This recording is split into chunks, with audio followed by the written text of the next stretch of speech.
திண்டுக்கல் மாவட்டம் நத்தம் வந்தடைந்த 400 வருட பாரம்பரிய நகரத்தார்கள் சர்க்கரை காவடி பழனி முருகனை காண பாத யாத்திரையாக பயணம்.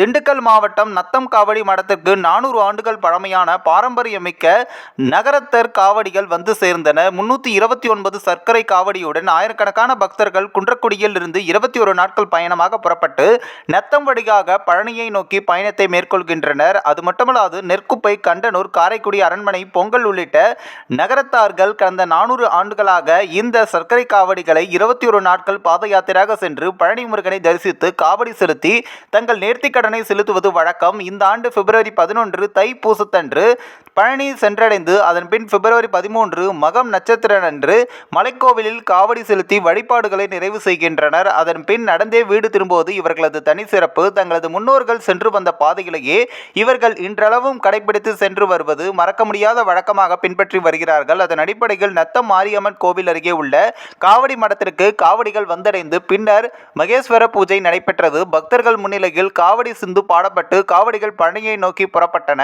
காவடி ஆட்டத்துடன் பக்தர்கள் பழனியை நோக்கி புறப்பட்டார்கள். நத்தம் மாரியம்மன் கோவிலிலிருந்து கிளம்பிய காவடிக்கு பொதுமக்கள் வழி நெடுகிலும் சிறப்பான வரவேற்பும் கொடுக்கப்பட்டது.